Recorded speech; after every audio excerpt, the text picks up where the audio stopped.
The silence in the room was a weapon. It was so heavy, so absolute, you could feel it pressing down, squeezing the air out of your lungs. This wasn't a peaceful quiet.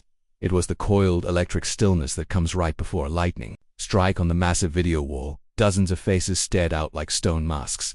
These were not ordinary people. They were the masters of the financial universe, the cold-blooded sharks of Wall Street, the men and women who command tides of capital that can build or break entire nations. And in this moment, they were united in a state of frozen, calculating fury. Their eyes were fixed on a number that was still glowing on the screen. An epitaph written in red ink, $36 billion. This figure wasn't a projection. It wasn't a future expense. It was a loss. A black hole where a fortune used to be.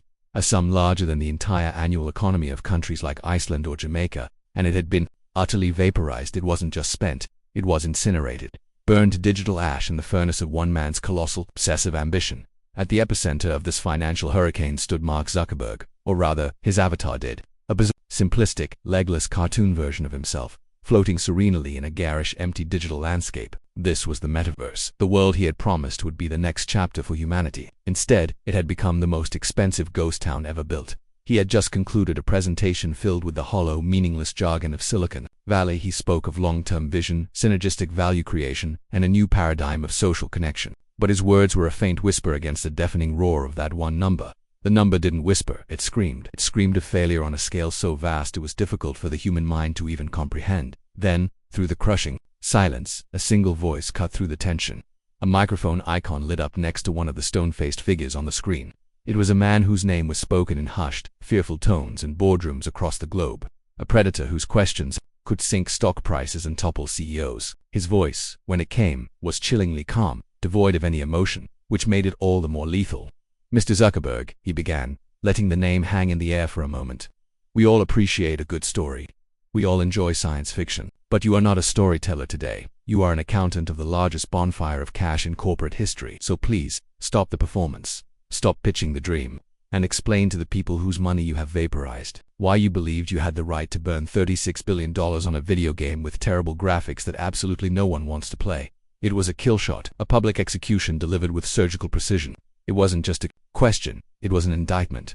An accusation of blinding arrogance, of a complete and total detachment from reality. It was the charge of committing the single greatest act of value destruction in modern corporate history. Zuckerberg's cartoon avatar didn't blink. It couldn't. It had no capacity for expressing the humiliation, the shock, the fury that must have been coursing through the real man behind the curtain. But for everyone watching, the spell was shattered. The God King of the social media age had just been exposed as a flawed mortal man. This was the moment the dream of the Metaverse died, and what was uncovered in the ruins of this 30s disaster would expose the entire project for what it truly was, not a revolution, but a scheme. And it changed everything. Before we break down exactly how this digital empire began to crumble and expose the truth behind the hype, do us a quick favor. If you're enjoying this story, make sure you hit that powerful like button and, more importantly, click subscribe and turn on notifications. Our channel is dedicated to unpacking these incredible high-stakes showdowns, and you don't want to be the last to know when the next big story drops. Trust me, you are not going to want to miss a single second of what comes next or truly grasp the magnitude of this financial cataclysm. We must first dissect the combatants. This was never a simple disagreement between a CEO and a shareholder. It was a foundational clash between myth and mathematics. Between a king who believed he could command the future and a truth-teller who arrived with a ledger showing the kingdom was already bankrupt. This is the story of two opposing forces, the hero and the villain, the architect and the auditor. On one side, we have the antagonist, the creator of this $36 billion phantom zone, Mark Zuckerberg. For nearly 2 decades, Zuckerberg was less a man and more a modern deity of the digital age. He was the wunderkind in the gray t-shirt, the Harvard dropout who, from the Spartan confines of a dorm room, fundamentally re-engineered the fabric of human society. He didn't just build a company, he built a world, an empire erected not on concrete or crude oil, but on the most potent and unpredictable resource of all, our own lives, our connections, our data. His entire career was an epic of vindication, a masterclass in proving the doubters wrong. When he launched Facebook, the titans of tech dismissed it as a fleeting campus fad.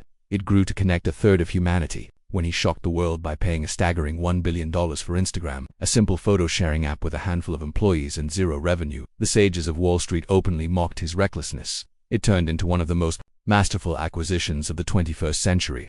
When he dropped $19 billion on WhatsApp, the financial world gasped. It became the default communication tool for the entire planet.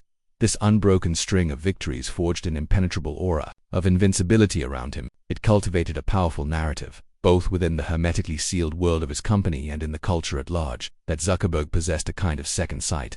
He wasn't just following the future, he was building it, brick by digital brick. But this is where the classic tragedy begins. The prophet started to mistake his own press clippings for gospel. The obsessive innovator who once lived and died by user feedback data, who measured success in the cold, hard metrics of engagement, slowly began to seal himself off from the world. He became an emperor, insulated by a palace guard of executives, whose billion-dollar fortunes were tied directly to his own vision. His office became an echo chamber where his voice was the only one that mattered, where dissent was a foreign language. The crucial shift had occurred. He was no longer a servant to public demand. He was a dictator of it. The Metaverse was the ultimate monument to this newfound hubris. It was a project born not of inspiration, but of desperation. The Facebook brand was radioactive, scorched by endless scandals over privacy breaches, psychological manipulation, and its role in political destabilization. The king needed to flee his own tainted kingdom. The Metaverse was his golden parachute. It was also a desperate strategic gambit. Zuckerberg's empire, for all its power, was built on borrowed land. It existed at the mercy of the true gatekeepers, Apple and Google, the creators of the operating systems on which his apps lived. When Apple flipped a switch on privacy with app tracking transparency, it was a body blow to Facebook's core business model, costing them billions. Zuckerberg understood this vulnerability acutely. He was a tenant, not a landlord. The Metaverse was his declaration of independence, a plan to build his own universe from the ground up, where he would own the hardware, the operating system, the app store, and the very currency of this new reality. He would finally be in total control. It was an act of breathtaking theatrical arrogance, culminating in the rebranding of his entire global empire to Meta. He wasn't just launching a product. He was trying to brute force a new reality into being, and demanding the rest of us move in. On the other side of this epic clash stands our protagonist, and he is the perfect, most poetic adversary for a man like Mark Zuckerberg. He isn't a rival tech genius. He isn't a charismatic founder with a competing vision. He is the living, breathing embodiment of a force that Zuckerberg had come to believe he could ignore reality. Let's call him the analyst. In this story, he represents a power far greater and more ancient than Silicon Valley fortunes, the immutable truth of numbers. He is the hero of this narrative not because he is building a utopian future, but because he is demanding honesty and accountability in the world we actually live in. The analyst is the mirror opposite of Mark Zuckerberg in every conceivable way. He is not a dreamer. He is a professional dream killer. His world is not one of shimmering virtual avatars and endlessly optimistic futures. It is the brutalist black and white landscape of balance sheets, of cash flow statements, and the unforgiving verdict of the market. His authenticity, his power, comes from one simple place: his absolute immunity to hype. He is a hardened veteran of the financial wars. He was on the trading floor during the dot-com bust of 2000, where he watched dozens of new paradigm companies with dazzling promises but no profits get utterly erased from existence. He navigated the wreckage of the 2008 financial crisis, where he saw firsthand how mesmerizing stories about complex financial products, built on a foundation of lies, could bring the entire global economy to its knees. He has seen 100 different charismatic CEOs, each one hailed as a once-in-a-generation visionary, promised to change the world. And he has watched, with cold detachment, as the vast majority of them crashed and burned against the unforgiving laws of business. To a man like this, Mark Zuckerberg's grand Metaverse presentation wasn't revolutionary or inspiring. It was painfully, predictably familiar. It was just the latest, and by far the most obscenely expensive version of the oldest tale in the book, The Emperor's New Clothes. And he had come to the king's court that day fully prepared to be the one to point out that the monarch was, in fact, naked. This protagonist is the personification of the receipts. He embodies the methodical, painstaking, almost pathologically thorough preparation that Zuckerberg and his inner circle seemed to have dismissed as a petty concern. While Team Meta was storyboarding their next glossy, computer-generated keynote, the analyst and his team were in the digital trenches, doing the ugly, unglamorous work. They weren't looking at the polished demos of a fake future. They were excavating the real, current data. And the data they unearthed told a story not of a burgeoning new world, but of a digital graveyard. They found the internal reports, the ones not meant for public consumption, that revealed the company's own employees refused to use the flagship platform, Horizon Worlds, describing it as a buggy, desolate, and joyless experience. They discovered the catastrophic user retention numbers, which showed that almost every new user who put on a Quest headset and entered the Metaverse logged out within minutes, never to return. They saw a world with no legs, but also no people. They analyzed the Quest to headset sales and saw that while it was a moderately successful video game console, it was a catastrophic failure as a gateway to a new form of existence. There was no critical mass, no community, no there. The analyst doesn't operate on hunches. He doesn't care about vision statements. He deals in proof. and his proof was irrefutable. He was the voice for every single investor, from the colossal pension funds managing the life savings of millions, to the individual retail trader who bought into the hype, all of whom stared at that $36 billion black hole with a sickening sense of betrayal. When he switched on his microphone, he wasn't just asking a question. He was lighting the fuse. To see this moment as merely a tense quarterly earnings call is to fundamentally misunderstand the forces at play. It's like watching the first stone being thrown in a revolution and calling it a petty crime. No, this was something far deeper, far more significant. This confrontation was a historic reckoning. It was the climactic scene in a drama that had been building for over a decade, a battle for the very soul of the internet, a definitive referendum on the unchecked power of its self-appointed kings. The $36 billion wasn't just a staggering financial loss. It was the cost of admission to a war over the very definition of reality in the 21st century. For years, Mark Zuckerberg had enjoyed a status that few leaders in history could claim. He wasn't just a CEO. He was the architect of the world's new social operating system. But with the metaverse, his ambition escalated into something almost theological. He wasn't proposing to build another platform on the internet. He was undertaking the most audacious hostile takeover in history, an attempt to build a new private internet and trap the old one inside it. This was a plan to construct a digital prison and convince billions of people to voluntarily lock themselves inside. In Zuckerberg's dream, Meta wouldn't just be another destination in the digital world, it would be the world itself. The company would own the ground beneath your feet, the air you breathed, the currency in your pocket, and the laws that governed your very existence. This vision was the ultimate declaration of war against the original promise of the internet. The web, in its purest form, was a frontier of sprawling, chaotic, decentralized, and profoundly democratic space. It was a messy public square where anyone could, in theory, set up a store. The metaverse, as designed by Zuckerberg, was the polar opposite. It was the triumph of the company town, a perfectly manicured, privately owned theme park where every ride, every shop, every social interaction would be monitored, measured, and monetized. It was the blueprint for a new form of digital feudalism, with all of us as the serfs, happily farming our data for our corporate overlord in exchange for access to a shiny, cartoonish world. If he succeeded, the power he wielded with Facebook and Instagram would seem quaint by comparison. He wouldn't just be able to influence your vote or shape your buying habits. He would have the power to define the very parameters of your perceived reality. This is why that moment, that single question from the analyst, was so charged with historic weight. It was the first shot in a rebellion against this dystopian future. It was a rebellion against the core philosophy that had come to define the dark side of Silicon Valley, the cult of the God King founder. For too long, the world had been held enthralled by this myth, the belief that a handful of men in California were such transcendent geniuses that they had earned the right to remake society in their own image, without permission, without debate, and without accountability. The mantra "move fast and break things" sounds thrilling when you're breaking server code. It becomes terrifying when you're breaking economies, democracies, and the mental health of a generation. The metaverse was the most dangerous expression of this philosophy ever conceived. It was one man driven by a mixture of corporate desperation and messianic delusion, deciding he had the right to spend a nation's GDP to pull all of humanity into his own private matrix.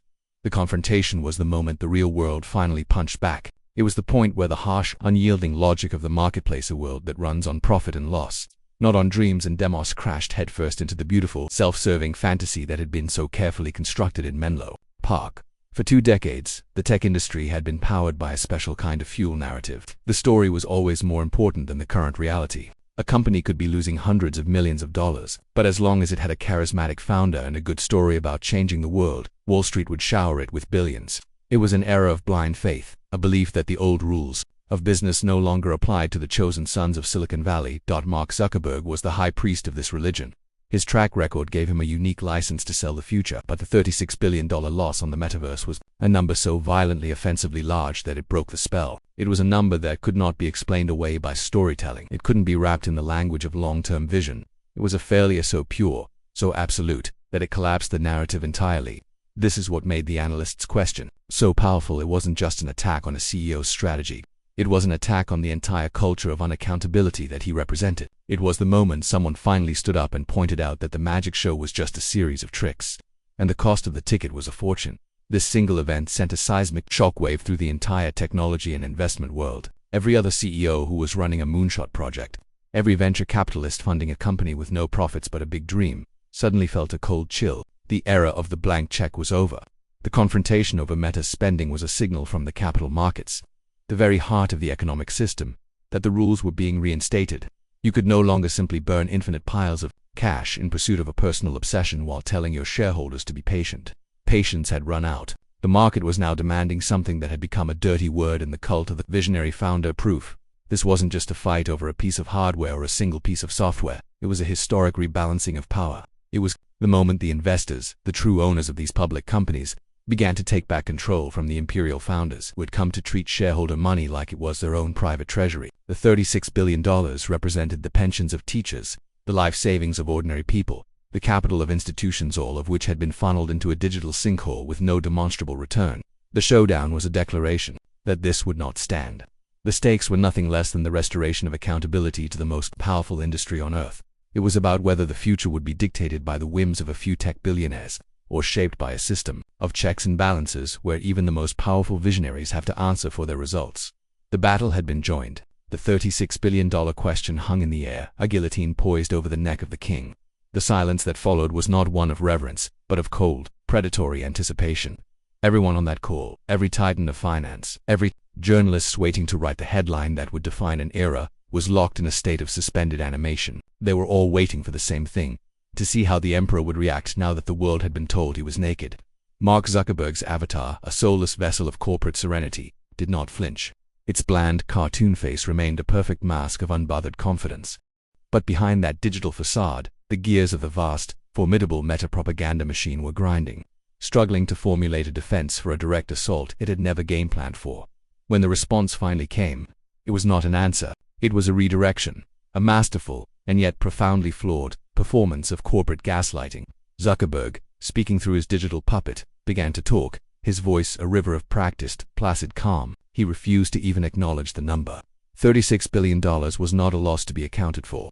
He sublimated it into a new term. It was a foundational investment. It was long-horizon capital deployment. It was the necessary price for building the next computing platform. And he reminded them that all truly great journeys require audacious courage and even more audacious spending. He immediately fell back on his most trusted weapon, the one that had silenced critics for a decade: his own mythology. He drew a straight, bold, and utterly fallacious line between this colossal failure and his greatest successes.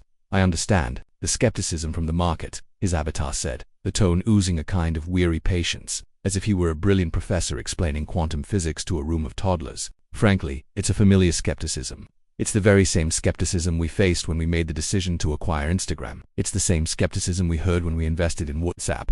The world's most impactful and transformative technologies are very rarely understood in their infancy." This was the core of his attack, a defense built on the rotten foundation of a false equivalence. He was trying to use his own legend as a shield, a magical cloak, to deflect the lethal truth. He was telling the market, "You were wrong to doubt me before, and I made you all rich. How dare you doubt me now?" But the flaw in this argument was a canyon-sized chasm of logic that everyone could see. Instagram and WhatsApp were not barren digital wastelands he had built from scratch. They were thriving, explosive ecosystems with hundreds of millions of deliriously happy users that he had the foresight to purchase. He hadn't built those rocket ships. He had bought them while they were already ascending. The Metaverse, by contrast, was a rocket ship he had built himself, at a cost of $36 billion that had failed to even clear the launch pad. He was comparing the purchase of a flourishing paradise to the act of pouring concrete into a desert and wondering why no one wanted to move in. Then came the distraction. He waved his hand and the presentation shifted to new, pathetic offerings. A few polished demos showcasing marginal, almost insulting improvements, an avatar that could now contort its face into a slightly more realistic, yet still deeply unsettling, smile. A virtual meeting room that now had a new texture on its fake wooden table. It was like a homeowner trying to distract from a house that had burned to the ground by pointing out that he had salvaged a picture frame from the ashes.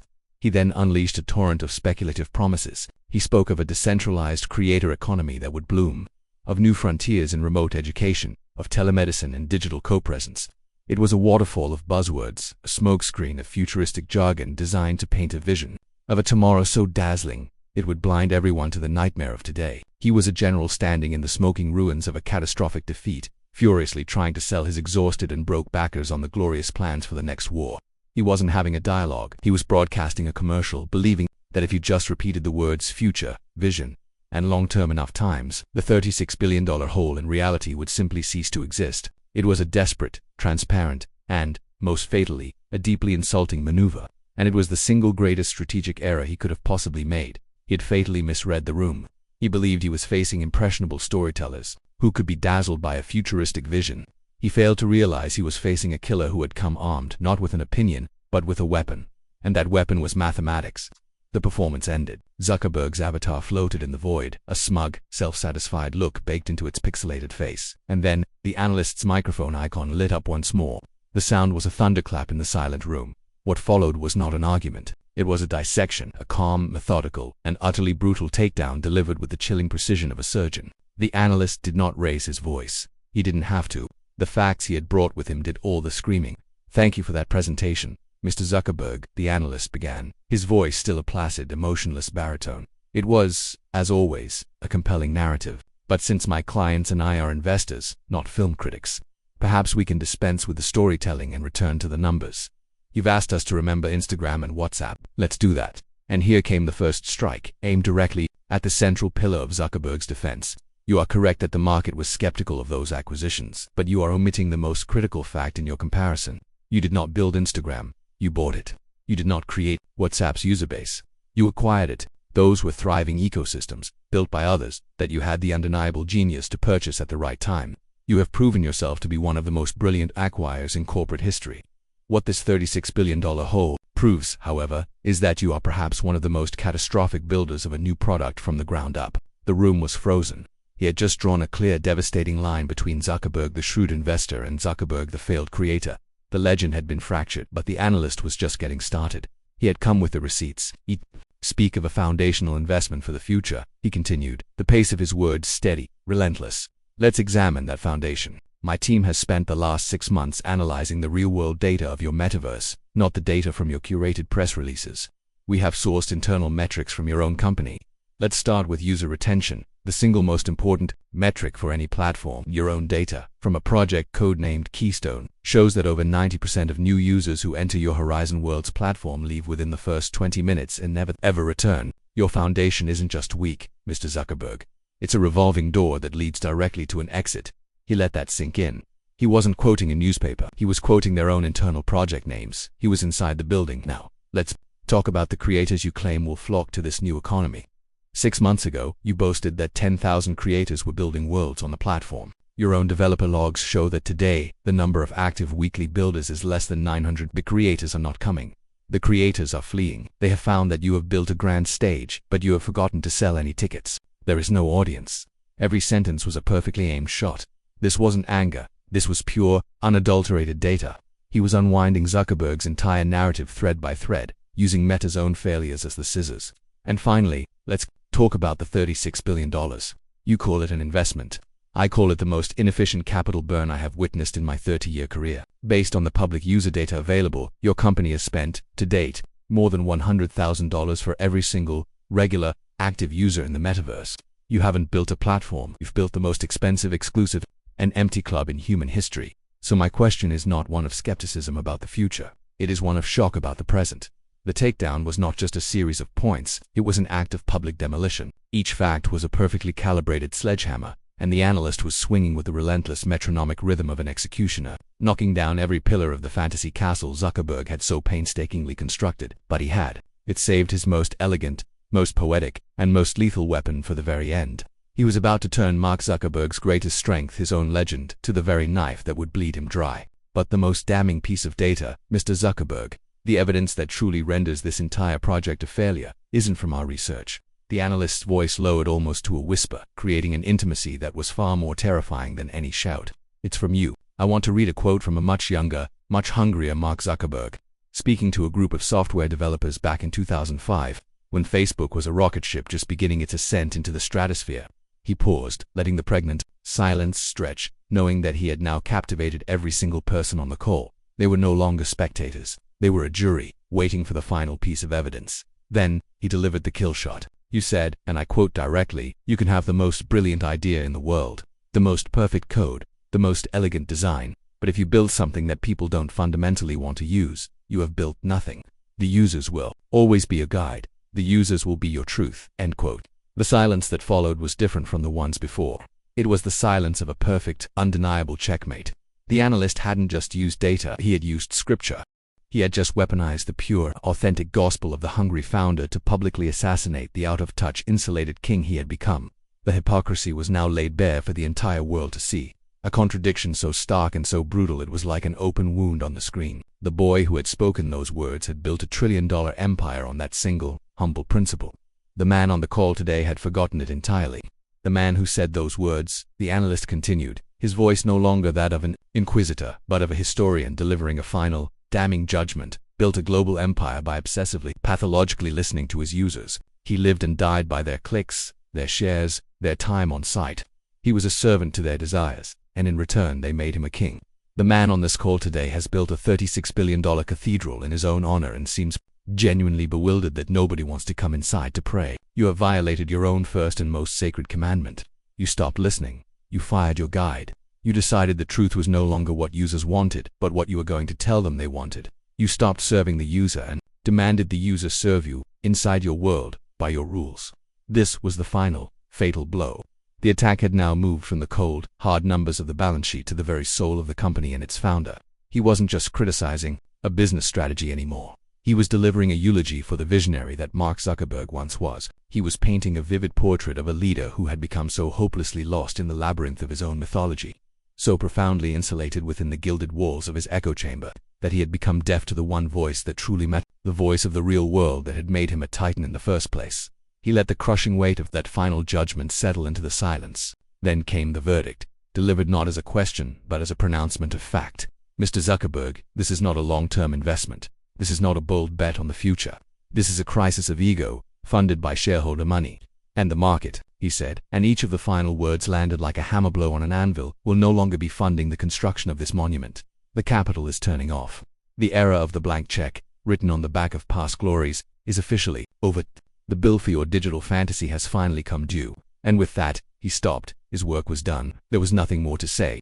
The takedown was absolute. What happened next was more eloquent and more damning than any verbal reply. The digital avatar of Mark Zuckerberg just floated there, its stupid pre-programmed, optimistic smile now looking like a grotesque death mask frozen on its face. It was the ghost of a $36 billion idea, killed live on air for the whole world to see. On the video wall, the stone faces of the other investors began to move. There was no applause. There were no shouts of agreement. There was something far more powerful. One by one, in different squares, you could see the slow, deliberate nods of consensus. A silent, collective verdict was being rendered. The spell was not just broken, it was annihilated. The king had been publicly dethroned, not in a shadowy boardroom coup, but in a clean public execution, where the only weapons used were his own data, his own words, and the simple, brutal truth. The metaverse wasn't the future. It was officially a tombstone. The execution was over. The moment the video call ended, the vacuum of silence was shattered by a deafening, global roar. It was as if the analyst's final words had been a starting pistol firing a shockwave that rippled out from that single virtual meeting to every corner of the financial and digital world. The aftermath wasn't just a fallout. It was a total, unconditional surrender. It was the story of a complete and utter victory for reality over fantasy. The first wave of the explosion hit social media. Within minutes, the digital town square erupted in a firestorm of commentary, ridicule, and rage. The takedown wasn't a secret whispered in a boardroom. It was a public spectacle. And clips of the exchange, leaked almost instantly, went viral with a speed that even Meta's powerful algorithms couldn't have predicted. The hashtag #Zuckdown began to trend globally. It was quickly followed by the more brutal, more descriptive #$36 billion bonfire. These weren't just tags. They were digital pitchforks, wielded by millions. The tweets and posts were a mass in collective fury and wit. An influential tech journalist tweeted, "For years we asked if Mark Zuckerberg was a genius or just lucky. Today we got the answer. He was a genius at buying things, at building them. He's a man who spent $36 billion to prove he can't make a good video game." #Zuckdown. A venture capitalist who had once praised the metaverse vision simply posted, "I was wrong. Utterly, totally, catastrophically wrong. The king is naked," and the analyst just held up the mirror for the world to see. $36 billion bonfire, but it was the memes that truly defined the victory. The internet's chaotic, brilliant humor machine went into overdrive. One viral meme showed the iconic "This is fine" dog sitting in a burning room, but the dog had Mark Zuckerberg's face, and the room was a badly rendered Horizon Worlds landscape. The caption read, "Foundational investment." Another showed a picture of the Grand Canyon with the text, "Impressive. But have you seen the hole Mark Zuckerberg just put in his company's balance sheet?" The legless avatars became an instant symbol. A failure. Memes showed the avatars trying to run away from the collapsing stock price, but being unable to. Zuckerberg's bland, smiling avatar was photoshopped onto the deck of the Titanic, onto the Hindenburg, into every great disaster in history. He hadn't just lost the argument, he had become a global laughingstock. The internet was not just reporting on his failure, it was celebrating it. Then came the market's verdict, which was swifter and more brutal than any meme. In after-hours trading, Meta stock didn't just dip, it cliff-dived. The ticker symbol became a waterfall of red. Billions in market value were being erased every minute. It was a stampede for the exit, a panicked, desperate rush to get away from the toxicity of the metaverse, and the leader who had chained his company to its fate. Every major financial news network broke into their programming with the same headline: Meta in freefall. The analyst's takedown had been so precise, so irrefutable, that it didn't just convince people, it triggered a primal fear in the heart of the market. The fear that the company was not just misguided but fundamentally broken at the leadership level. Narrative of the invincible founder was dead, and its death was being priced into the stock in real time with catastrophic consequences. The digital wildfire of social media was just the kindling. The real inferno was ignited in the newsrooms of the world's most powerful media empires. The morning after the confrontation, the headlines were not just negative, they were apocalyptic. This was no longer a story about a tech company hitting a rough patch. It was being framed as one of the greatest corporate blunders in modern history. The Wall Street Journal's front page was dominated by a stark, brutal headline: the $36 billion delusion, how Mark Zuckerberg's ego destroyed a decade of value. The Financial Times was equally savage, with a headline that read, "The King's Folly, Inside the Unraveling of Meta's Metaverse Gambit." Forbes magazine, which had once placed Zuckerberg on its cover as a revolutionary genius, now ran a digital cover story titled simply, "Impeachment," calling for the board of directors to finally grow a spine and remove the founder from his position as CEO. The narrative shift was absolute. Tech journalists and analysts who had, just weeks before, been cautiously writing about the long-term potential of virtual reality, were now engaged in a frantic race to distance themselves from their own previous predictions. They now wrote scathing postmortems, dissecting the hubris, the mismanagement, and the shocking lack of oversight that had allowed this disaster to unfold. The analyst who had fired the kill shot was now a hero, an anonymous symbol of truth-telling. His words were quoted everywhere, treated as the definitive epitaph for the metaverse. The media had turned on Zuckerberg completely. He was no longer the visionary founder. He was a cautionary tale, a modern-day Icarus who had flown too close to the sun on wings made of shareholder money, and had now spectacularly crashed back to Earth. But the most devastating fallout was happening inside the walls of Meta itself. The company that had prided itself on its aspirational, world-changing mission was now a snake pit of fear, paranoia, and recrimination.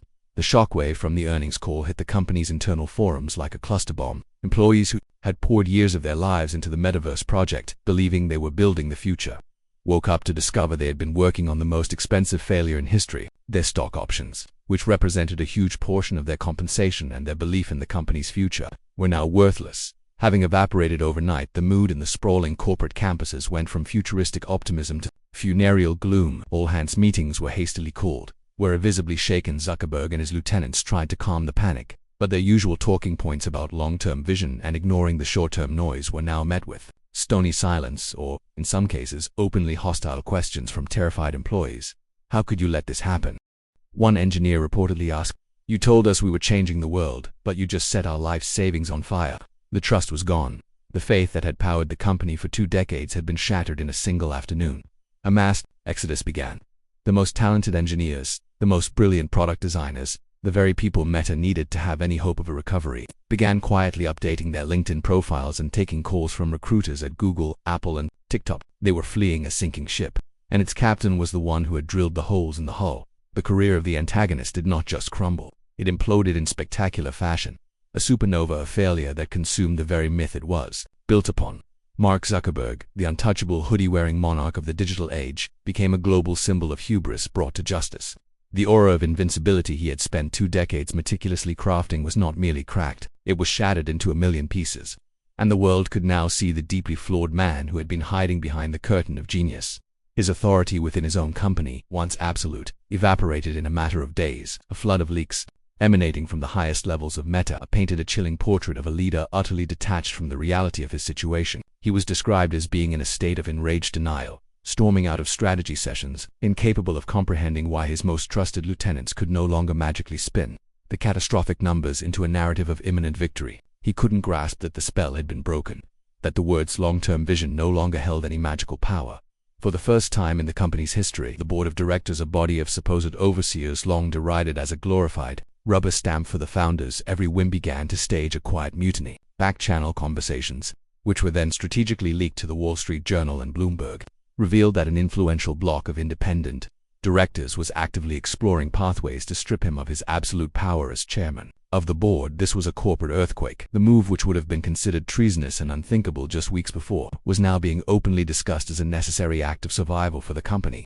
The iron grip with which he had ruled his empire was finally slipping. The king was wounded, and the vultures, both inside and outside the company, were beginning to circle with predatory intent.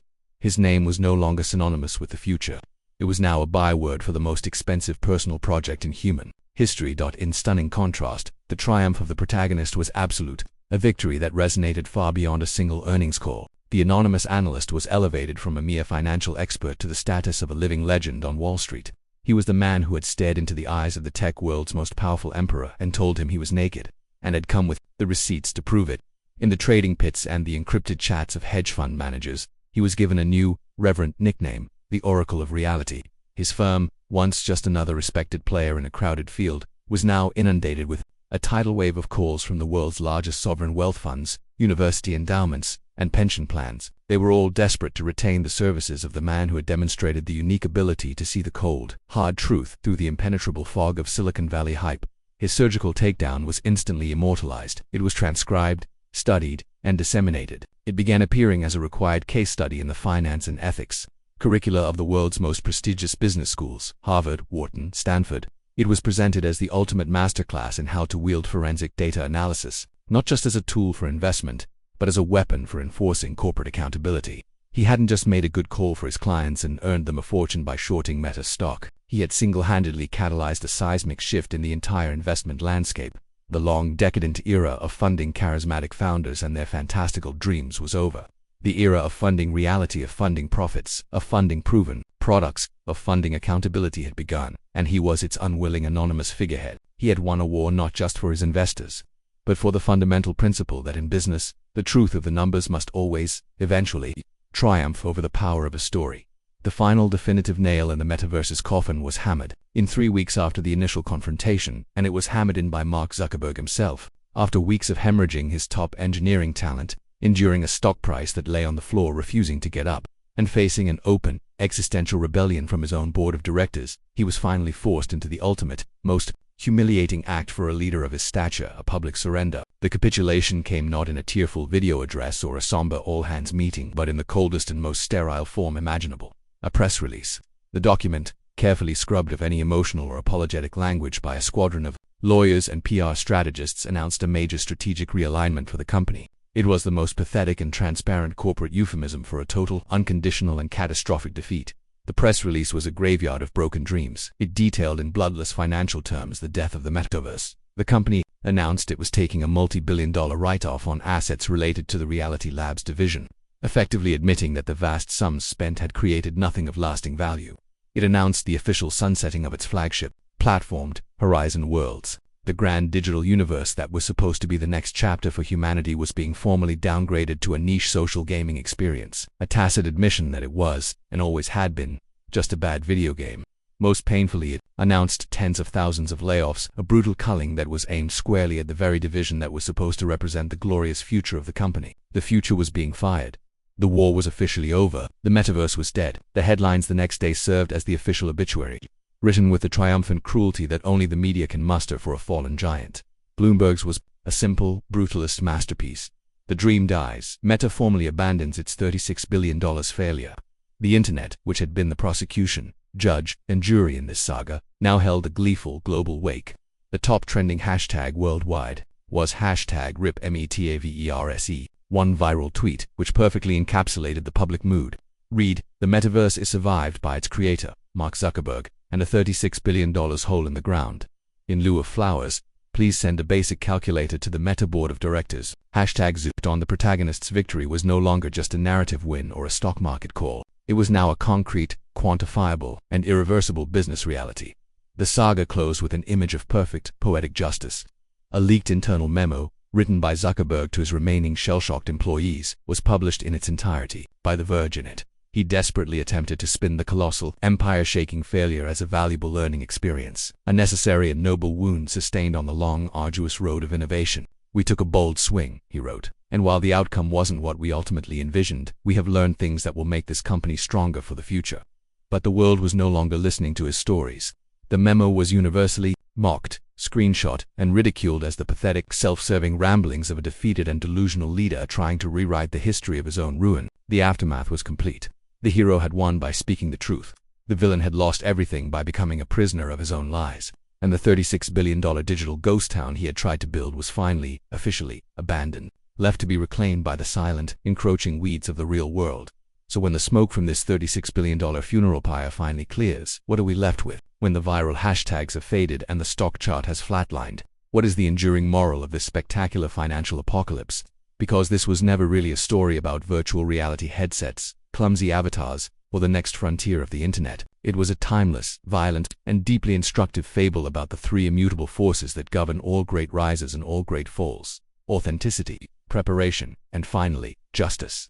This saga will be studied for decades as a brutal warning to any leader in any industry who makes the fatal mistake of believing their own myth. The first and most important moral of this story is a savage lesson in authenticity. The metaverse, at its very core, was a lie. A profound, glittering, $36 billion lie. It was an artificial world, a sterile corporate construct, cynically masquerading as a genuine human space. It was a product born not from a creative spark to connect humanity, but from the cold, corporate necessity to flee a radioactive brand and execute a hostile takeover of the future. And because its very foundation was poisoned with this inauthenticity, it was doomed from the moment of its conception. Human beings are not fools. We have a primal, almost cellular instinct for detecting the fake. We know the difference between a community and a shopping mall. We can feel the difference between a town square and a prison yard. The catastrophic, universal rejection of the metaverse is the ultimate proof that you cannot engineer a soul. You cannot code a culture. And you absolutely cannot spend your way to creating a place where people genuinely want to exist. The analyst triumphed because his entire position was built upon the unshakable bedrock of authenticity. The numbers were real. The data was raw. His takedown was so devastating precisely because it was devoid of story and spin. It was the unvarnished, brutal, and ultimately beautiful truth. The second lesson is about the supreme, and often tragically, underestimated power of preparation. Mark Zuckerberg walked into that final confrontation armed with a narrative, a well-rehearsed legend, and the blinding hubris of his past victories. The analyst, by contrast, walked in armed with spreadsheets, leaked internal reports, and the ghost of Zuckerberg's own words. In the arena of consequence, evidence will always defeat ego. This entire saga is a testament to the fact that meticulous, obsessive preparation is the great equalizer. It is the secret weapon that allows the seemingly powerless to methodically dismantle the seemingly invincible. While one side was spending billions building a fantasy world, the other was quietly spending hours building an unassailable case. While one side was storyboarding their next glossy commercial, the other was forensically unearthing the damning evidence. The analyst didn't win because he was a more charismatic visionary. He won because he did the ugly, tedious, unglamorous work. He respected the truth enough to go find it. It is a timeless and vital reminder that arrogance may be loud, but a single, well-organized binder full of irrefutable facts is deafening. Don't. And finally, this story is about justice, not the swift justice of a courtroom, but a more fundamental, almost cosmic justice. It is the story of a long overdue reckoning. For more than a decade, a certain breed of Silicon Valley founder was elevated to the status of a secular god, seemingly immune to the normal laws of financial gravity and corporate accountability. They were graded not on their tangible results, but on the perceived magnificence of their dreams. They were celebrated for moving fast and breaking things, without ever being forced to answer for the societies, the democracies, and the human trust they broke along the way. The $36 billion bonfire was the precise moment that era of consequence-free innovation came to a fiery, spectacular, and decisive end. The market, in its own cold and unemotional way, delivered a verdict. It declared that no leader, no matter how powerful, how rich, or how visionary, is entitled to operate in a reality of their own making. The bill always comes due. That catastrophic loss wasn't just a financial event, it was a punishment. It was the hefty price of arrogance. It was the crippling cost of losing touch with the very people you claim to serve. In the end, this was never a story about technology at all. It was a story about truth. And the profound, enduring lesson, etched forever onto the tombstone of the metaverse is this: you can spend $36 billion to build your own reality, but you can never, ever escape the real one. And so, the epic saga of the $36 billion bonfire comes to a close. A story of ambition, arrogance, and the final, brutal triumph of reality. We've seen how a visionary founder became a prisoner of his own myth, and how one voice, armed with facts, could bring a digital empire to its knees. But now, the final word belongs to you. This is where the story continues in the comments below. We want to know what you think. What, for you, is the biggest lesson from the catastrophic failure of the Metaverse? Was it a noble experiment that failed, or was it a cynical scheme from the very beginning?